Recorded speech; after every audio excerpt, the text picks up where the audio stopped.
Ada seorang dukun dari Yaman taubat kepada Allah. Dia cerita, dia sudah taubat sekarang jadi dai. Dulu dukun.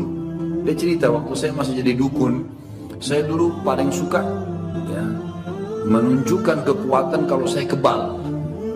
Satu waktu, ini salah satu peruqyah pernah menceritakan masalah itu, salah seorang syekh di Saudi menceritakan tentang pengalaman dukun ini yang cerita pada dia. Tentu yang saya tonton adalah syekhnya dan bukan dukun yang sadar itu, tapi beliau mengatakannya sudah sadar dan Allah sudah, semoga Allah terima taubatnya. Intinya adalah dia bilang pada saat saya lagi menunjukkan kehebatan saya, ada seorang anak muda datang. Dan anak muda ini pada saat lihat saya, dia baca Allahu la ilaha illa huwal hayyul qayyum, baca ayat kursi.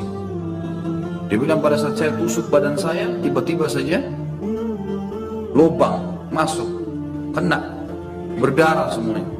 Sampai dia bilang saya dirawat di rumah sakit 3 bulan. Dukunnya ini. Setelah saya mulai sadar, mulai agak pulih, saya panggil dengan mantra-mantra, setan-setan saya datang. Lalu saya bilang sama setan-setan, kalian kemana waktu itu? Kenapa bisa saya tembus nih? Lalu ya kisah nyata begini. Lalu kemudian kata syaitannya, waktu anak muda itu baca Allahu la ilaha illallah, kami semua terlempar. Ayat kursi dibaca, terlempar semua. Dia bilang waktu itu saya sakit hati sama anak muda ini.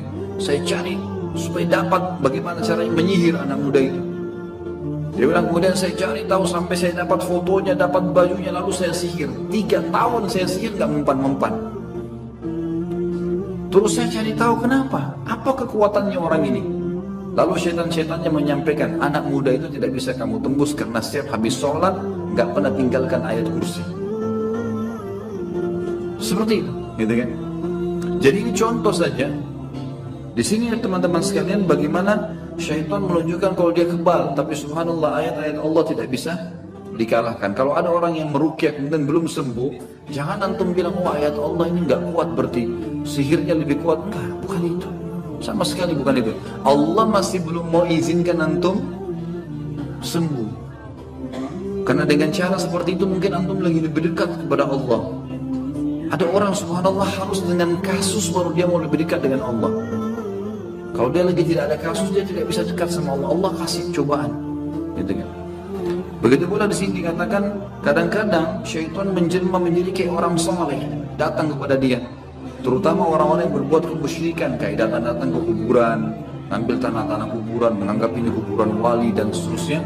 Maka bisa saja dia lihat nanti ada orang saleh pakai jubah putih segala, syaitan semua muncul. Tidak pernah dinukil kepada kita para sahabat mengatakan kami melihat Rasulullah SAW keluar lagi dari kuburan. Enggak pernah. Pernah antum dengar riwayat itu? Enggak ada. Para sahabat enggak pernah ngambil tanah kuburannya Nabi.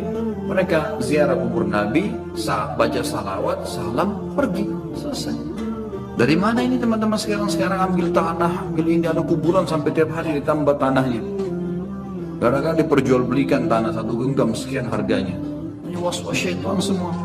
Di kuburan itu biasa saya lihat ada orang pakai jubah putih, saya mimpi lah apalah segala macam. Khurafat semua.